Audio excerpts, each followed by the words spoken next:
وآلہ وصحبہ وبارک وسلم۔ قال اللہ تعالی تبارک فی القرآن المجید والفرقان الحمید فی شان حبیبہ مخبرا وآمرا ان اللہ وملائکتہ یصلون علی النبی یا ایھا الذین آمنوا صلوا علیہ وسلموا تسلیما۔ اللہم صل علی سیدنا و مولانا محمد معدن الجود والکرم صلاۃ و سلام علیک یا سیدی یا رسول اللہ وعلی آلک و اصحابک یا حبیب اللہ۔ تمام حمد و ثنا تعریف و توصیف اللہ جل مجدہ الکریم کی ذات بابرکات کے لیے، رسول رحمت، شفیع معظم، نبی محتشم، حضور ختمی المرتبت صلی اللہ علیہ وآلہ وسلم کے حضور ناز میں اپنی عقیدتوں، ارادتوں اور محبتوں کا خراج پیش کرنے کے بعد واجب الاحترام، ذوی الاحتشام، عالی مرتبت، ذی وقار علماء کرام، حضرات سامعین، منتظمین، السلام علیکم ورحمۃ اللہ وبرکاتہ۔ موسم رحمت ربیع الاول شریف اپنی تمام توانائیوں کے ساتھ جلوہ گر ہوا اور کائنات کا ایک ایک گوشہ حضور کے ذکر سے مہک رہا ہے۔ ہم نے اتنا تذکرہ کسی کا ہوتے دیکھا نہیں جتنا میرے حضور کا ہو رہا ہے۔ میرے امام نے کہا تھا، کان جدھر لگائیے تیری ہی داستان ہے۔ گھر گھر انہی کی باتیں، ہر لب پہ انہی کی نعتیں، ہر زباں پہ انہی کا تذکرہ جاں فضا۔ اہل ایمان کو حضور کا ذکر قلب اور روح کی تسکین دیتا ہے، اور جب کسی کے لبوں پر یہ مبارک نام آتا ہے خوشبو پھیلنے لگتی ہے۔ ان کا نام میٹھا بھی ہے، دل آویز بھی ہے، قرار جاں بھی ہے، تسکین قلب بھی ہے، روح کی راحت بھی ہے، آنکھوں کی ٹھنڈک بھی ہے۔ تینوں سینے دی میں ٹھنڈ آکھاں، شہد گلاب تے کھنڈ آکھاں، تینوں نبیاں دا میں لاڑا آکھاں، تیرے ہجر دے وچ میں ہاڑا آکھاں۔ حضرت شیخ مہدی الفاسی مطالع المسرات شرح دلائل الخیرات میں لکھتے ہیں، حضور کا ذکر سن کر جس شخص کے کلیجے میں ٹھنڈ نہیں پڑتی، اس کے سینے میں دھڑکنے والا دل کسی مومن کا دل ہی نہیں ہے۔ یہ ہو ہی نہیں سکتا کہ حضور کا ذکر ہو اور تسکین قلب نصیب نہ ہو۔ اہل ایمان ان کے تذکروں سے اپنے لیے راحت کا سامان اور قرار جاں پاتے ہیں۔ سو آج میں اور آپ اسی تذکرہ دل نواز کے لیے جمع ہوئے۔ ساتھیوں نے جس محبت سے، جس وارفتگی سے، جس شوق سے آج کے اس اجتماع کا انعقاد کیا، اور آپ لوگ جس محبت سے تشریف لائے، میری بارگاہ عزتی میں دعا ہے کہ اللہ آپ کو اٹھنے سے پہلے پہلے اس اجتماع کی برکت نصیب فرمائے۔ باقی جہاں تک حضور کے ذکر کی بات ہے، حضور کے تذکار رحمت کی بات ہے، تو یہ ذکر کبھی ماند پڑنے والا نہیں ہے۔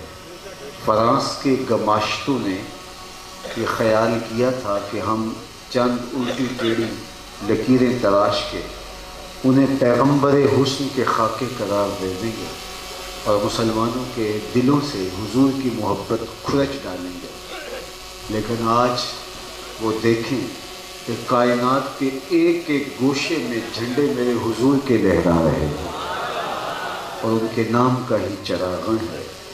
چاند کی طرف منہ کر کے تھوکنے سے اس کی نوری کرنوں کو میلا نہیں کیا جا سکتا۔ تھوکنے والے کے منہ پر اس کا اپنا تھوکا آ گرے گا اور اس کا اپنا منہ ہی گندا ہوگا۔ چاند کی روشنی کو، اس کی لطافتوں کو کوئی فرق نہیں پڑتا۔ مدینے کا چاند کل بھی روشن تھا، مدینے کا چاند آج بھی روشن ہے، اور رہے گا یوں ہی ان کا چرچا رہے گا۔ بڑے خاک ہو جائیں جل جانے والے، حضور صدیاں قبل اس دنیا پہ جلوہ گر ہوئے تھے، لیکن ماحول کی شگفتگیاں بتاتی ہیں جیسے کوئی کل ہی گزر کے گیا۔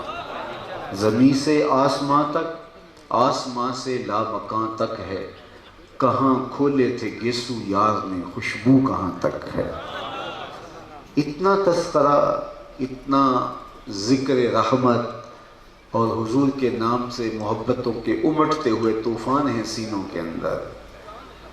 ایک جان کیا لاکھوں جانیں بھی ہوں، ان کے قدموں پہ نچھاور ہوں، پھر بھی حق ادا نہ ہو۔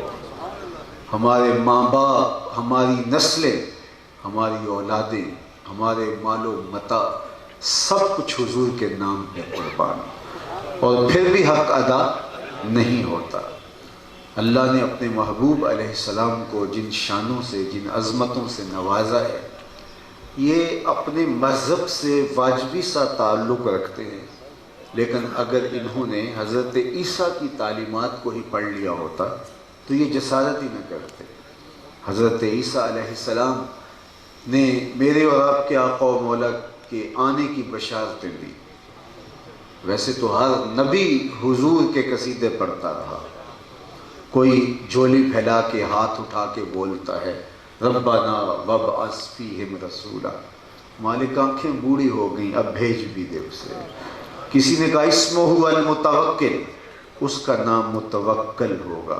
کسی نے کہا لیسا بفظ ولا بغلظ، وہ ترش رو نہیں ہوگا، وہ سخت مزاج نہیں ہوگا، اس کے ماتھے پہ شکنے نہیں آیا کریں گے، جب بولے گا تو نور نکلے گا منہ سے۔ حضرت عیسیٰ نے تو نام بھی بتا دیا، مبشرا برسول یات من بعد اسمہ احمد، لوگوں میں جا رہا ہوں، چلو میں تمہیں نام بھی بتا جا رہا ہوں، اس کا نام احمد ہوگا۔ ایک حواری پوچھتا ہے حضرت جس کے قصیدے آپ بھی پڑھ رہے ہیں، کیا وہ آپ سے بھی افضل ہوگا؟ ہر مرید یہی سوچتا ہے میرے پیر سے افضل کون ہے، ہر شاگرد کا نقطہ نظر یہی ہے میرا استاد تو پھر میرا استاد ہے۔ ہر بیٹا کہتا ہے کہ میرا باپ تو پھر میرا باپ ہے، اور امتی کا بھی یہی مزاج ہے کہ میرا نبی تو پھر میرا نبی ہے۔ تو حضرت عیسیٰ نے کہا میں نام بھی بتا کے جا رہا ہوں، نام احمد ہوگا، بس وہ آیا چاہ رہا ہے۔ تو حواری نے جب اپنے پیغمبر کی زبان سے میرے اور آپ کے آقا و مولا کے قصیدے سنے تو حیرت سے سوال کیا آپ سے بھی افضل ہوگا؟ تو سنو حضرت عیسیٰ نے کیا جواب دیا، تمہارے سینے میں ٹھنڈ پڑ جائے گی، تمہاری روح وجد کرے گی۔ حضرت عیسیٰ نے کہا افضل ہونے کی بات کرتے ہو، وہ تو اتنی عظمتوں کا حامل ہے، اگر اس کے نالین کے تسمے کھولنے کی سعادت ابن مریم کو مل جائے تو یہ بھی مقدر کی بات ہے۔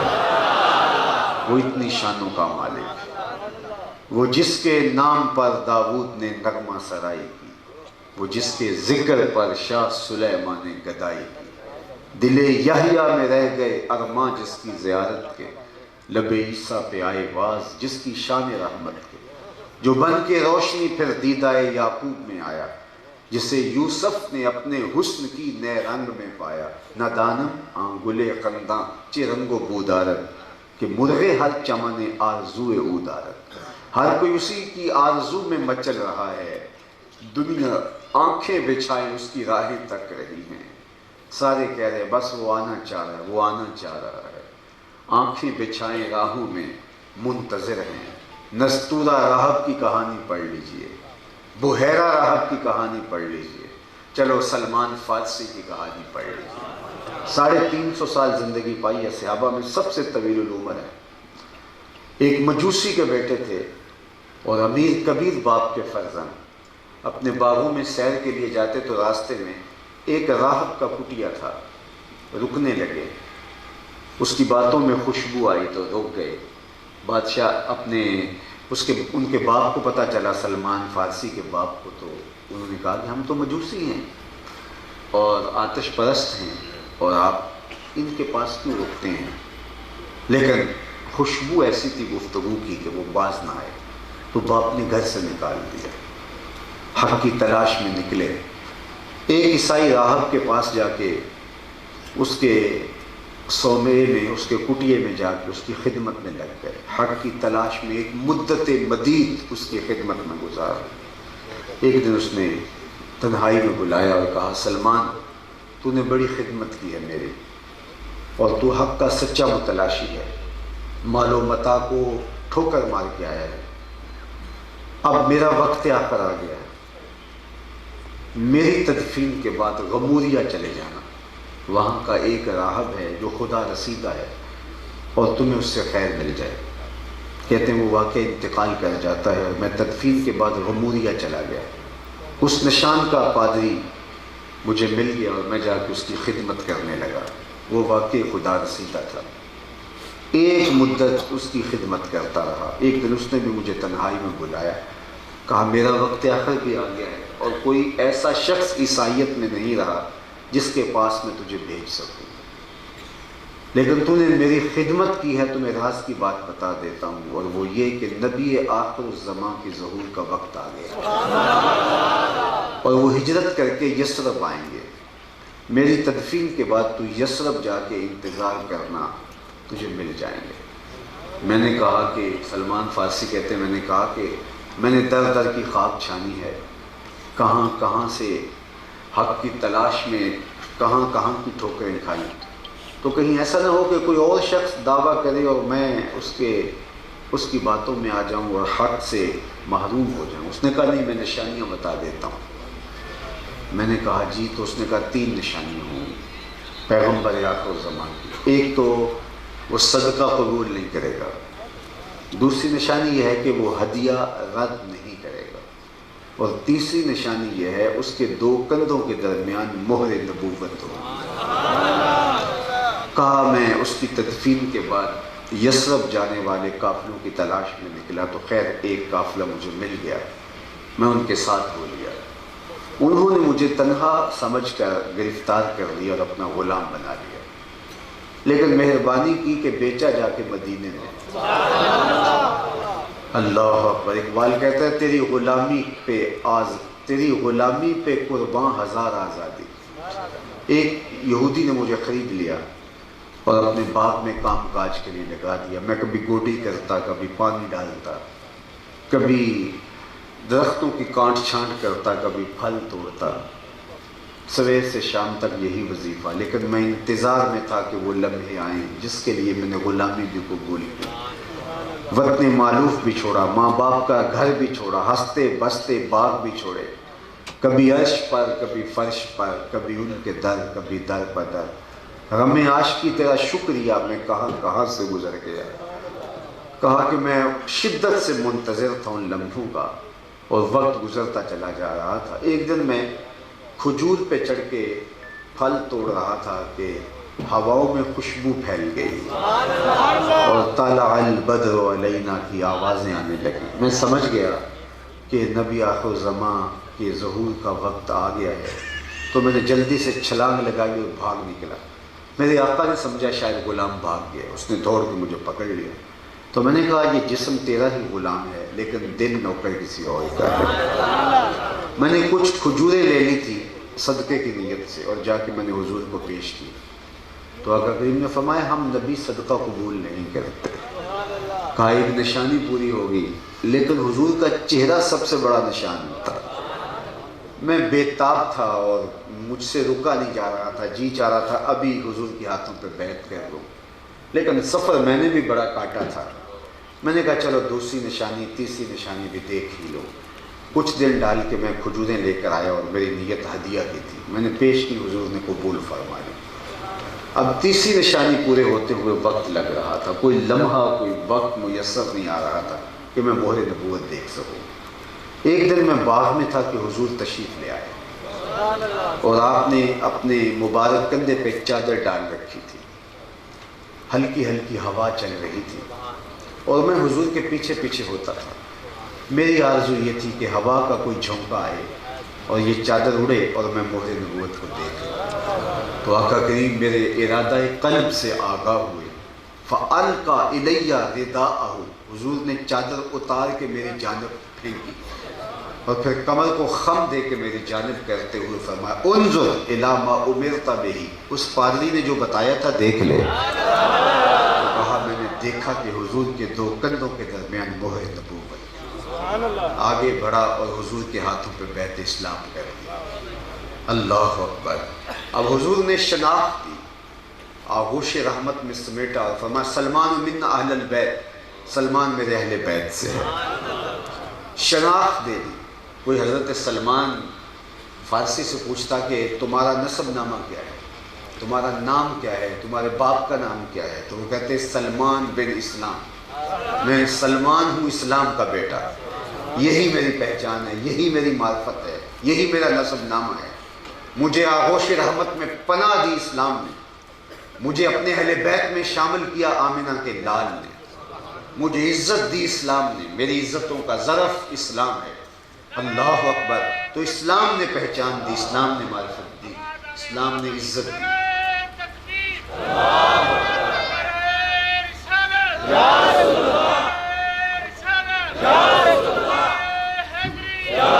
لوگوں نے کہاں کہاں کے سفر کاٹے، مصیبتیں کاٹی، مشقتیں جھیلی، اذیتوں سے گزرے اور پھر ان قدموں تک پہنچے۔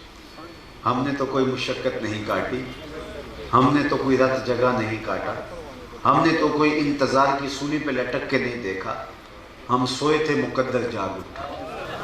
آغوش مادر میں آئے ہمارے والد صاحب، مسجد سے مولانا کو بلا لائے، انہوں نے آ کے کان میں اذان بھی دی اور مبارک بھی دی، مبارک ہو تو حضور کا غلام بن کے آیا۔ شاہوں سے ملا ہے نہ تونگر سے ملا ہے، اللہ کا عرفان اسی گھر سے ملا ہے، اوروں کو ملا ہے تو مقدر سے ملا ہے، مجھ کو تو مقدر بھی تیرے در سے ملا ہے۔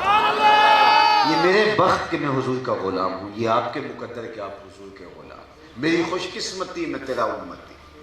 ایک دن کی محفل میلاد کیا، ساری زندگی بھی حضور کے نام پہ لگا دیں، حق کے شکر پھر بھی ادا۔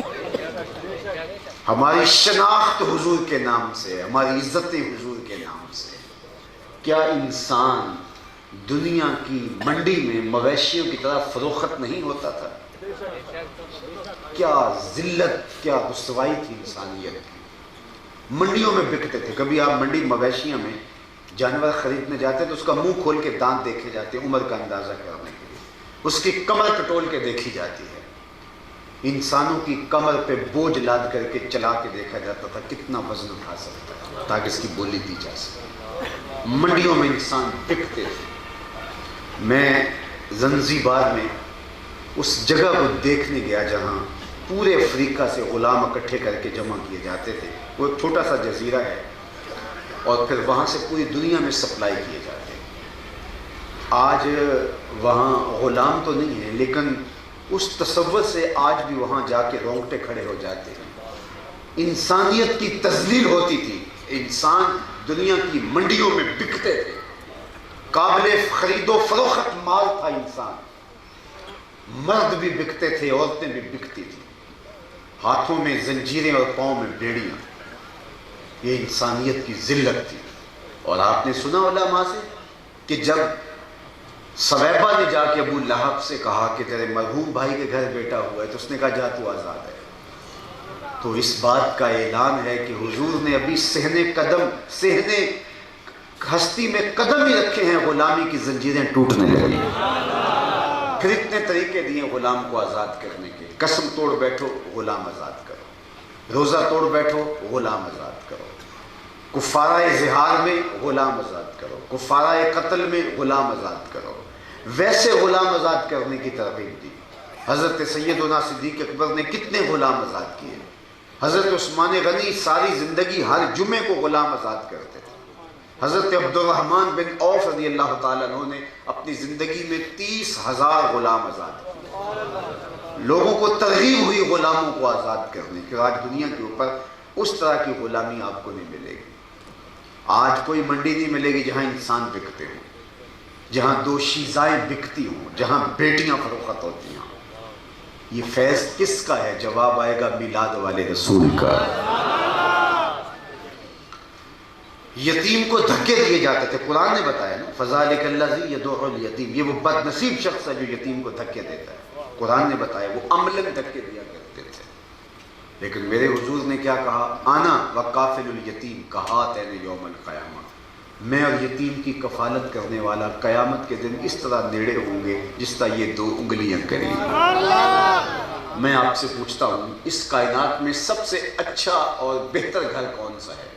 کوئی کہے گا جناب جو شہر کے وسط میں ہے وہ گھر بہت اچھا ہے، کسی نے کہا نہیں جناب جو ساحل سمندر پر ہے وہ گھر اچھا ہے، تا حد نظر پھیلے ہوئے نظارے آنکھوں کو تسکین دیتے ہیں، کسی نے کہا جو پہاڑ کے دامن میں ہے، کسی نے کہا جو عالی نسب سوسائٹی میں واقع ہے وہ گھر اچھا ہے، کسی نے کہا جناب ہم تو دیہاتی لوگ ہیں، کھیتوں کے بیچوں بیچ گھر جو ہے جو اطراف میں پھیلے ہوئے سبزے اور کھیتوں کھلیانوں میں مہکتی ہوئی خوشبوئیں تو وہ گھر اچھا ہے، کسی نے کچھ کہا کسی نے کچھ کہا، کسی نے کہا جو بہت کشادہ ہو، جس نے کہا جس کے لان بڑے بڑے ہو، لیکن میرے حضور نے فرمایا اس کائنات میں سب سے اچھا گھر وہ ہے جس میں یتیم رہتا ہو اور اس کی عزت بھی ہوتی ہو، وہ 2 مرلے کا جھونپڑا ہی کیوں نہ، وہ شاہی محل سے زیادہ بہتر اور خوبصورت اور افضل و اعلیٰ ہے، فرشتے بھی جھک جھک کے اس گھر کی زیارت کو آتے ہیں، تو یتیم کو عزت دے دی گئی، جس یتیم کو دھکے دیے جاتے تھے، مجلس رسول لگی تھی، ہجوم عاشقاں تھا، ایک شخص نے کہا حضور میرے لیے دعا کیجئے، میرا بچہ کئی دنوں سے گم ہے، مل نہیں رہا، قبل اس سے کہ دعا کے لیے ہاتھ اٹھتے، مجلس میں موجود ایک شخص نے کہا جناب میں اس کے بچے کو جانتا بھی ہوں پہچانتا بھی ہوں، ابھی فلاں باغ کے قریب سے گزر کے آیا ہوں، وہاں بچوں کے ساتھ میں نے اس کے بیٹے کو کھیلتا ہوا دیکھا ہے، باپ نے سنا کہ میرا بیٹا فلاں باغ میں ہے تو وہ دوڑ پڑا، حضور نے فرمایا اسے بلاؤ، بلایا گیا، بہت جلدی ہے، جی حضور آپ جانتے ہیں کئی دنوں سے بچھڑا ہوں، ممتا کی ماری ماں الگ پریشان ہے، کئی دنوں سے نہ اس نے کچھ کھایا نہ پیا، میں چاہتا ہوں اپنی آنکھیں ٹھنڈی کرو اور ماں کی گود میں جا کے بچے کو ڈال دوں، کہا ضرور جاؤ، میں روکتا بھی نہیں، روکنے کے لیے بلایا بھی نہیں، لیکن میری ایک نصیحت ہے بھولنا نہیں، جی حضور ارشاد فرمائیے، جب باغ کنارے جاؤ اور بچوں کے ساتھ اپنے بیٹے کو کھیلتا ہوا دیکھ لو تو بے تابی سے اسے بیٹا بیٹا کہہ کے پکارنے نہ لگ جانا، بلکہ اس کا جو نام رکھا ہے اس نام سے پکارنا، عرض کی حضور میرا بیٹا ہے، اگر بیٹا کہہ کے پکاروں تو حرج بھی کیا ہے، فرمایا تم کئی دنوں سے بچھڑے ہو، تمہارے لہجے میں بلا کا رس ہوگا اور تم نہیں جانتے، ہو سکتا ہے کھیلنے والوں میں کوئی یتیم بھی کھیل رہا ہو، اور جب تم اپنے بیٹے کو بیٹا کہہ کے پکارو گے تو اس کا دل پسیج جائے گا، آج میرا باپ ہوتا تو مجھے بھی یوں شفقت سے بیٹا کہہ کے پکارتا، تو کہا یہ شوق گھر جا کے پورا کر لینا، یہ میرے حضور کا دیا ہوا دین ہے، بیوہ کے سامنے اپنی بیوی سے ملاطفت نہ کرنا روکا گیا، غریب کے سامنے اپنی دولت کی نمائش نہ کرنا، بلکہ فرمایا اپنے گوشت کی خوشبو سے غریب ہمسائے کو تکلیف نہ دینا، یا تو تھوڑا سا پانی زیادہ ڈال لو اور شوربے کی ایک پیالی ہمسایوں کے گھر بھی بھیج دو، اور اگر ایسا نہیں کر سکتے تو ایسے زاویے میں ایسے وقت میں کھانا پکاؤ جب غریب کے بچے سو چکے ہیں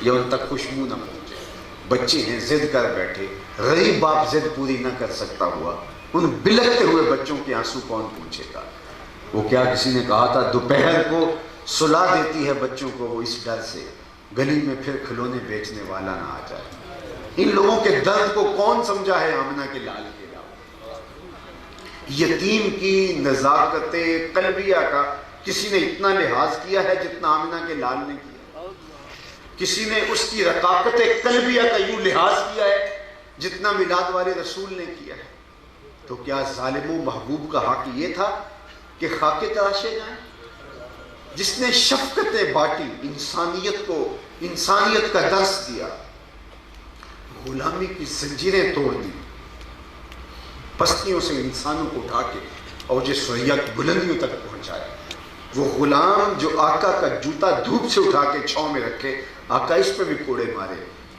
میرے حضور معراج سے واپس پلٹیں اور کہیں بلال تو کون سا نیک عمل کرتا ہے، میں نے جنت میں تیرے قدموں کی آہٹ سنی ہے، کیا خیال ہے سے ایک جملے میں دور غلامی کی ساری تھکن اتار نہیں دی ہوگی، یہ میرے حضور ہیں، یہ رحمت للعالمین ہیں، یہ میلاد والے نبی ہیں، حضور پر ہماری جانیں قربان، ہمارے ماں باپ قربان، ہماری نسلیں فدا ان کے نام پر، ہم ساری زندگی بھی ان کے نام کی پکار کرتے رہیں، حق پھر بھی ادا نہ ہو، ہمارے بدن پہ اتنے بال نہیں ہیں جتنے رسول اللہ کے احسانات ہیں، ہمارا بال بال قرض رسالت میں جکڑا ہوا ہے، تو کیا اس رسول کا یہ حق تھا کہ چوراہوں کے اندر الٹی ٹیڑھی لکیریں تراش کر کے خاکے بنا کر کے لٹکا دیے جائیں؟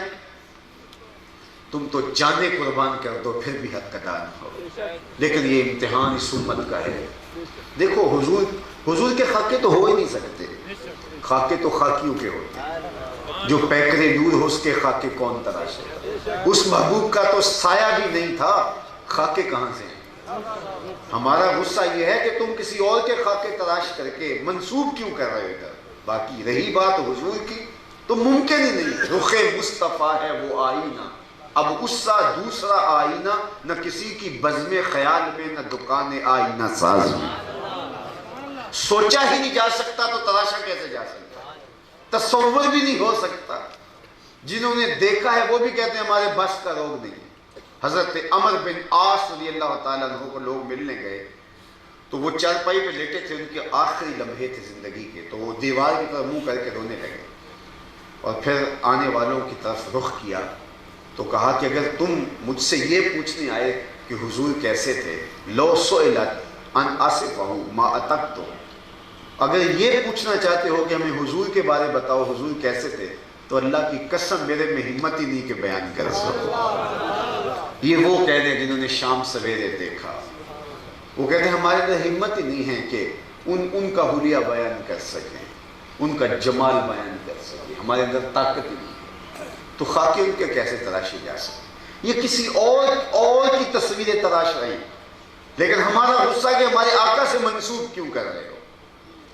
آقا کریم علیہ السلام کی خدمت میں صحابی آئے تو انہوں نے کہا کہ جناب یہ مذمم کہہ کے گالیاں دے رہے ہیں. صحیح بخاری اٹھائیے، حضرت ابو ہریرہ سے مروی ہے. قریش آپس میں بیٹھے انہوں نے کہا یار عجیب کہانی ہے، تم محمد بھی کہتے ہو اور عیب بھی لگاتے ہو. ایک بات کرو نا، تم تو اہل زبان ہو، تمہیں تو پتا ہے کہ محمد کا معنی کیا ہوتا ہے. صلی اللہ علیہ، محمد کا معنی الذی یحمد حمدا بعد حمد، مرتن بعد مرتن، کرتن بعد کرتن. محمد وہ ہوتا ہے جس کی بار بار تعریف کی جائے.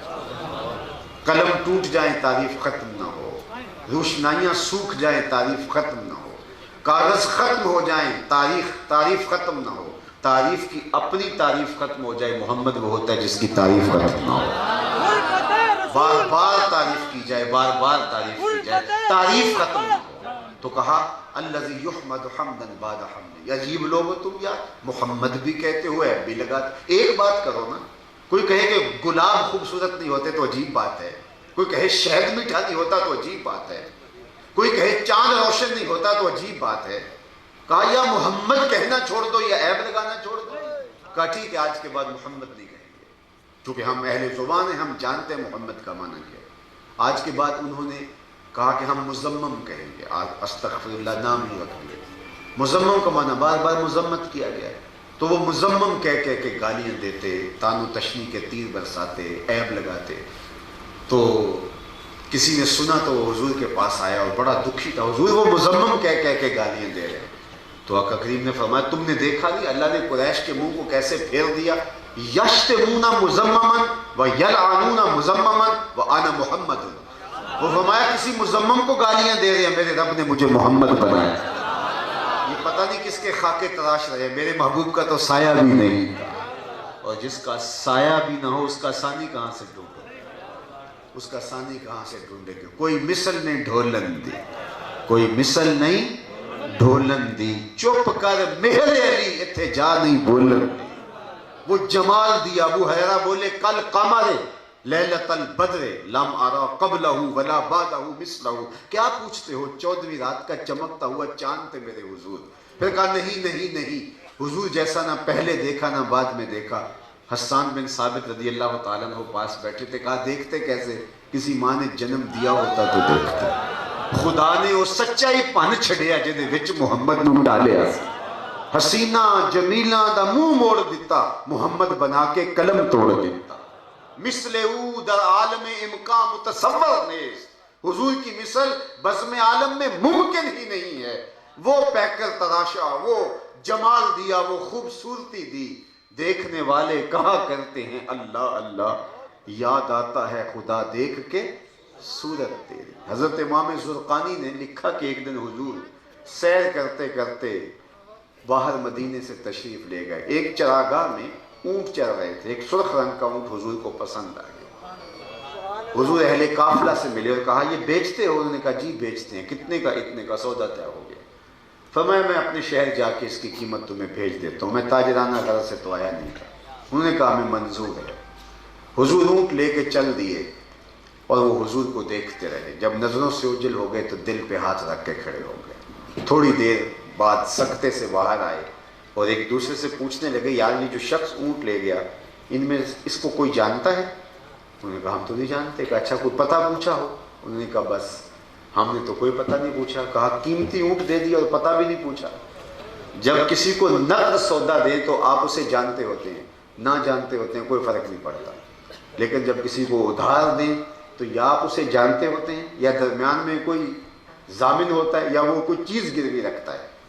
کہا وہ شخص آیا اونٹ لے گیا، ادھار لے گیا، تم جانتے نہیں، اس نے کوئی شے گروی بھی نہیں رکھی، کوئی درمیان میں ضامن بھی نہیں ہے. اگر وہ قیمت نہ دینے آیا کون ذمہ دار ہے؟ یار کوئی اس کا پتہ ہی پوچھ لیتا. ایک بولا یار جب وہ باتیں کرتا تھا منہ سے پھول جھڑتے تھے.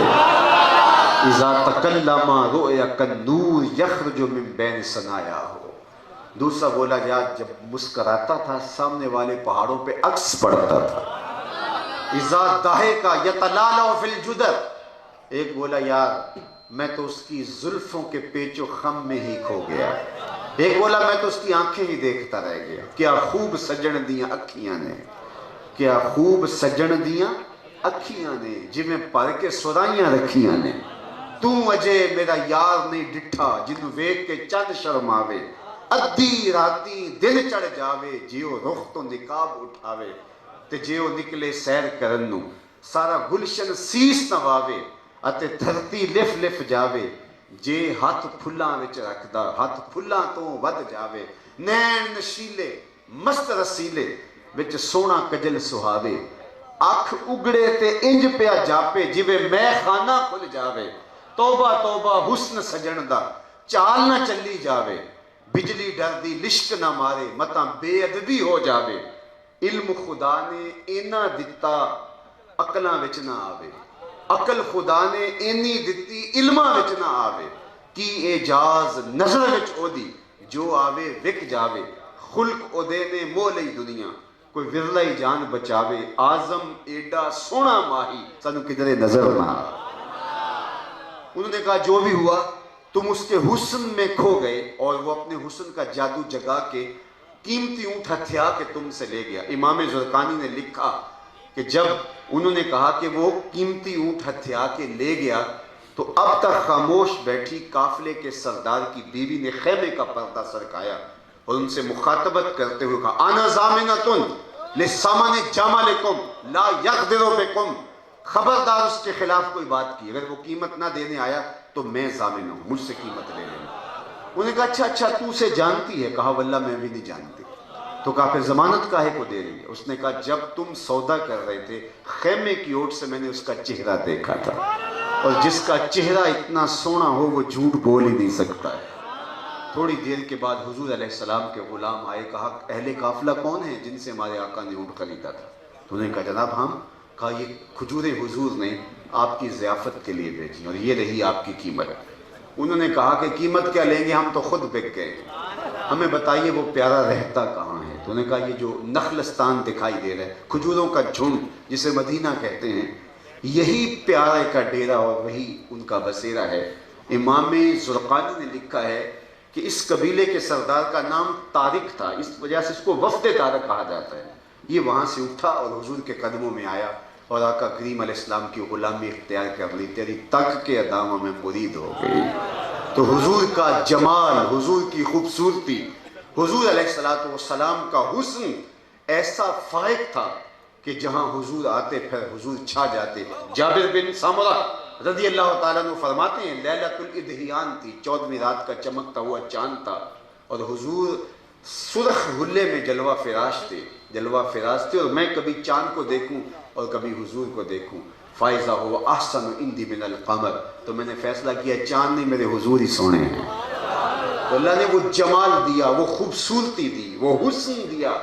وہ اللہ نے اپنے محبوب کو وہ کمال کا جمال عطا کر دیا جو انہی کا مقصود ہے۔ اس لیے اس جمال اور خوبصورتی کے مرقع و منبع محبوب کی عظمتوں کو کون گہنا سکتا ہے؟ چاند کی طرف منہ کر کے تھوکنے سے اس کی نوری کرنوں کو میلا نہیں کیا جا سکتا۔ تھوکنے والے کا اپنا منہ ہی گندا ہوگا، چاند اسی طرح روشن اور تابہ رہے گا۔ یہ فرانس کے گماشتوں نے جو حرکت کی ہے، یہ ان کا تھوکا ہوا ان کے اپنے منہ پہ آ گرے گا۔ مدینے کا چاند کل بھی روشن تھا، ہرا کا چاند آج بھی روشن ہے اور رہے گا، یوں ہی ان کا چرچا رہے گا۔ پڑے خاک ہو جائیں جل جانے والے۔ لیکن میں آپ سے یہ بھی کہوں گا، اس طرح کے ہونے والے واقعات کیا امت کو کھڑا کر دینے کے لیے کافی نہیں ہے؟ امت کو صحیح معنوں میں امت بنا دینے کے لیے کافی نہیں ہے؟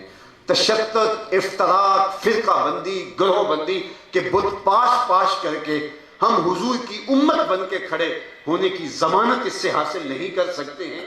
جب پوری دنیا کا کفر ملت واحدہ بن کے اسلام کے خلاف سازشوں میں لگا ہوا ہے، تو کیا امت کو حضور کے قدموں میں نہیں آ جانا چاہیے اور آقا کریم علیہ السلام کے طریقہ زندگی کو اپنی روح میں جذب نہیں کر لینا چاہیے؟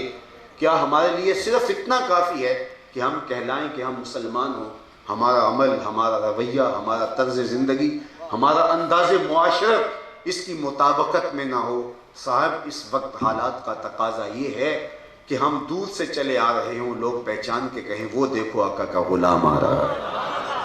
ہمارے وعدے، ہمارا طرز زندگی، ہمارا انداز معاشرت، ہمارے انداز سیاست، ہماری گھریلو زندگی، ہماری کاروباری زندگی، ہماری خانگی زندگی، ہماری ازدواجی زندگی، ہمارے شب و روز حضور کی محبت کے سانچے میں یوں ڈھل جائیں کہ پتہ چلے یہ حضور کا غلام ہے، یہ حضور کا نوکر ہے۔ اللہ اکبر۔ آقا کریم علیہ السلام کی محبت کا تقاضا یہ کہ حضور کا فرمان اور ہمارے لیے واضح حکم تو حکم رہا، محب تو محبوب کی منشا کو بھی پا لیتا ہے کہ محبوب کی منشا کیا ہے۔ مدینہ المنورہ کی ایک گلی سے حضور گزر رہے تھے تو ایک ایسا مکان بن رہا تھا جس طرز تعمیر کو حضور پسند نہیں کرتے تھے۔ رک کے پوچھا یہ کس کا مکان ہے؟ کہا فلاں انصاری صحابی کا۔ حضور نے کچھ نہیں کہا، گزر گئے۔ کسی نے اس کو بتایا حضور تیرے مکان کو دیکھا تھا، چہرے پہ آثار پسندیدگی نہیں آئے۔ اس نے کدال لیا اور مکان کو زمین کے برابر کر دیا۔ 2-4 دن گزرے، حضور کا پھر وہاں سے گزران ہوا تو دیکھا کہ ملبے کا ڈھیر پڑا ہوا ہے، اور میں بلایا گیا۔ کہا میں گزرا تھا، تیرا مکان دیکھا، آج ملبے کا ڈھیر دکھائی دے رہا ہے، کیا ہوا؟ جی میں گرا دیا۔ فرمایا کیوں؟ عرض کی سنا تھا آپ کو پسند نہیں۔ میں اور آپ دیکھیں ہمارا کیا کیا حضور کو پسند ہے، سر سے لے کر پاؤں تک کیا کیا حضور کو پسند نہیں۔ ایک بحرین سے صحابی آئے اور حضور کو آ کے انہوں نے سلام کیا۔ حضور نے رخ پھیر لیا، سمجھے شاید اتفاقاً ہوا تو جدھر رخ کیا ادھر سے جا کے سلام کیا۔ حضور نے پھر رخ پھیر لیا، سمجھ گئے ناراضگی، لیکن یہ سمجھ نہیں پا رہے تھے ناراضگی کا سبب کیا ہے۔ تو جو حضور کے قربت میں بیٹھنے والے صحابہ تھے ان سے پوچھا کہ کوئی آپ بتا سکتے ہیں کہ حضور کیوں ناراض ہیں؟ انہوں نے غور کیا، کہا ہاں یہ تم نے سونے کی انگوٹھی پہن رکھی ہے، حضور اس گناہ بے لذت کو حرام قرار دے چکے ہیں۔ ان الذهب والفضة حرام لذکور امتی، امت کے مردوں کے لیے سونا چاندی حرام ہے، صرف 4.5 ماشے کی ایک انگوٹھی کا جواز دیا گیا اور باقی حرام کر دیا گیا۔ یہ عورتوں کا زیور ہے، زینت ہے، مرد کو جچتا نہیں، منع کر دیا گیا۔ اس کو جہنم کا انگارہ حضور نے قرار دیا، شاید حضور کی ناراضگی کا سبب یہ۔ آگے بڑھے، سونے کی انگوٹھی اتار کے حضور کو پیش کرتے ہوئے کہا حضور شاید آپ کی ناراضگی کا سبب یہ ہے۔ آقا کریم نے یوں پکڑ کے ایسے پھینک دی، ناراضگی ختم ہو گئی، مجلس جاری رہی۔ تھوڑی دیر کے بعد اختتام کو پہنچی مجلس، لوگ گھروں کو پلٹنے لگے تو یہ بھی واپس ہونے لگے۔ تو کسی نے کہا یار وہ انگوٹھی تو اٹھا لو، قیمتی دھات ہے، تم تو نہیں پہن سکتے شرعاً، لیکن تمہاری بیوی تو پہن سکتی ہے۔ تو صحابی نے کیا جواب دیا؟ اس آئینے میں اور آپ اپنے آپ کو دیکھیں، ہم کہاں کھڑے ہیں؟ تو کہا یہ اٹھا لیجئے، آپ کی بیوی تو پہن سکتی ہے۔ تو صحابی نے کیا کہا؟ واللہ لا آخذہ وقد طرحہ رسول اللہ صلی اللہ علیہ وسلم، اللہ کی قسم میں اس انگوٹھی کو کبھی نہیں اٹھاؤں گا جس کو میرے حضور نے پھینک دیا۔ میں اور آپ دیکھیں کیا کیا تھا جس کو حضور نے پھینکا اور ہم اس کو سینے سے لگائے ہوئے۔ وہ جاہلیت کی باتیں آج بھی ہماری معاشرت میں موجود ہیں۔ جن کو میرے حضور نے پاؤں تلے رگڑ کے پامال کر دیا حجۃ الوداع کے موقع پر. فرمایا یہ جو تفاخر ہیں، جو تم ایک دوسرے سے بڑے بنتے ہو، عربی کو اجمی پر، اجمی کو عربی پر، کالے کو گورے پر، کوئی فوقیت حاصل نہیں ہے. میں ان تفاخرات کو یوں جو ہے وہ کچل رہا ہوں، اور باقاعدہ حضور نے پاؤں تلے جس طرح کوئی چیز کچلی جاتی ہے تو میں اس کو رونتا ہوں. تو کیا مزدور اور سرمایہ دار، غریب اور امیر، چودھری اور کمی کی تقسیم ہماری معاشرت میں آج بھی موجود نہیں ہے؟ تو اگر ہے تو پھر یہ جاہلیت کی باتیں میرے حضور نے تو پھینک دیا اور ہم اس کو سینے سے لگائے ہوئے ہیں. آج سودی معیشت ہمارے رگ و ریشہ کے اندر محو نفوذ نہیں ہے. اللہ نے تو اعلان جنگ کیا تھا اس کے ساتھ. آج جھوٹ قدم قدم پہ ہم نہیں بولتے. حضور سے پوچھا گیا مومن بزدل ہو سکتا ہے؟ فرمایا نہیں، بہادر ہوتا ہے، لیکن ہو سکتا ہے کبھی اس سے بزدلی بھی ہو جائے. پھر پوچھا کہ مومن کیا جو ہے وہ بخیل ہو سکتا ہے؟ نہ کہا نہیں، سخی ہوتا ہے، لیکن ہو سکتا ہے کبھی اس سے بخل بھی ہو جائے، تقاضا آئے بشریت ہے. تیسرا سوال حضور سے کیا، مومن جھوٹا ہو سکتا ہے؟ آقا کریم نے فرمایا جھوٹا نہیں ہو سکتا. یہ طے شدہ بات ہے، مومن ہو اور جھوٹا ہو یہ نہیں ہو سکتا. ہم تو وہاں بھی جھوٹ بول دیتے ہیں جہاں ضرورت بھی نہیں ہو، اور ضرورت بھی ہو تو جھوٹ بولنے کی ہمیں اجازت نہیں ہے، سوائے 3 مقامات پر. صلح کروانے کے موقع پر جہاں جان کا خدشہ ہو، یا توریہ کے طور پہ آپ بولیں، یا آپ کے کسی عضو کے کٹنے کا خطرہ ہو تو اس وقت حالت اکراہ کے اندر آپ بول سکیں. اس کے علاوہ تو اجازت ہی نہیں. اور ہماری زندگی جھوٹ سے عبارت ہے، اور آج کہتے ہیں ہماری زندگیاں برکت سے خالی ہیں. برکت آئے گی کہاں سے؟ صحیح حدیث میں آتا ہے جب کوئی شخص جھوٹ بولتا ہے اس کے منہ سے بدبو نکلتی ہے. انسان تو نہیں سونگ سکتے، رحمت کے فرشتے سونگتے ہیں، میلوں دور ہٹ جاتے ہیں. رحمت کے فرشتے تو ہمارے اطراف میں ہیں ہی نہیں. ہم نے تو اپنے اطراف میں گندگی اور غلاظتیں پھیلا رکھی ہیں. تو حضور سے محبت کا تقاضا یہ ہے کہ حضور کے نظام کو اپنی روحوں میں جذب کر لو. میرے استاد فرمایا کرتے تھے، آج پھر وہ جملہ بولتا ہوں کہ یہ نہ ہو کہ لوگ تمہیں پوچھیں تم کون ہوتے اور تم بتاؤ کہ ہم مسلمان ہوتے ہیں. فرمایا کرتے تھے صاحب نہ کسی کو پوچھنے کی نوبت آئے نہ تمہیں بتانے کی ضرورت. تمہاری وضاحت، تمہارا طرز زندگی، تمہارا انداز معاشرت، تمہارا کاروبار، تمہارے وعدے اس انداز سے ہو. تم دور سے آ رہے ہو، لوگ کہیں وہ دیکھو حضور کا غلام آ رہا ہے. نور آنکھوں میں تو چہروں پہ اجالے ہوں گے، مصطفیٰ والوں کے انداز نرالے. دنیا میں بھی ان کے دم سے مقدر چمکا، محشر میں بھی ان کی رحمت کے حوالے ہوں گے. یہ میرے رب کا عہد ہے. تم میرے رسول کے ہو کے دیکھو، زمانہ تمہارے قدموں میں رکھے. اقبال کے سارے کلام کا رس نچوڑے تو خلاصہ یہ نکلتا ہے کہ محمد سے وفا تو نے تو ہم تیرے. یہ جہاں چیز ہے کیا، لوح و قلم تیرے. پھر قلم بھی تیرے ہاتھ میں دے دیں گے، تختی بھی تیرے ہی ہاتھ میں دے دیں گے. جو لکھنا ہوا خود ہی لکھ لینا. تیری تقدیر کے فیصلے کہیں اور نہیں ہوں گے. خدا بندے سے خود پوچھے گا بتا تیری رضا کیا. لیکن شرط یہ ہے کہ وفا کا رشتہ حضور کے ساتھ مستحکم ہو. اللہ آپ کو سلامت رکھے، اپنی امان میں رکھے، اور ہم کو زندگی کی آخری سانس تک حضور کا وفادار رکھے. وآخر دعوانا ان الحمدللہ رب العالمین والصلاة والسلام علی اشرف الانبیاء والمرسلین. اللہ اٹھے ہوئے ہاتھ کبھی بھی خالی نہ موڑے جائیں، پھیلی ہوئی جھولیاں رحمتوں سے بھر دی جائیں. محبوب کی غلامی میں زندگی سی میں موت عطا کر دی جائے. نفس و شیطان کے مکر و فریب سے، دجل و تلبیسات سے ہماری حفاظت کی جائے. اللہ جتنے لوگ آئے ہیں واپس گھروں میں پہنچنے سے پہلے آج کے اجتماع کی برکتیں ان کی روحوں میں ڈال دے، ان کے گھروں تک پہنچا دے. اللہ میرے وطن کی خیر فرما، میرے ملک کو امن کے اجالے دے دے، میرے ملک کو معیشت کا جمال عطا کر دے، معاشرت کا حسن عطا کر دے، صالحیت کا نور عطا کر دے. میرے ملک کی ہر حالت بہتر فرما دے، چپے چپے کی خیر فرما، نظریاتی اور جغرافیائی سرحدوں کی حفاظت فرما. اے اللہ پورے عالم اسلام کو ایسا غلبہ، طاقت، شوکت اور حشمت عطا کر کہ تیرے محبوب کی ناموس کی طرف کوئی میلی نظر سے دیکھنے کی ہمت بھی نہ کر سکے. وصلی اللہ تعالی علی النبی الامین وآلہ وصحبہ اجمعین. اللہ بیماروں کو شفا عطا کر، پریشان حالوں کو خوشحال کر دے، دکھیوں کے دکھ دور کر دے. اللہ اپنا خاص کرم ان کے شامل حال. وصلی اللہ تعالی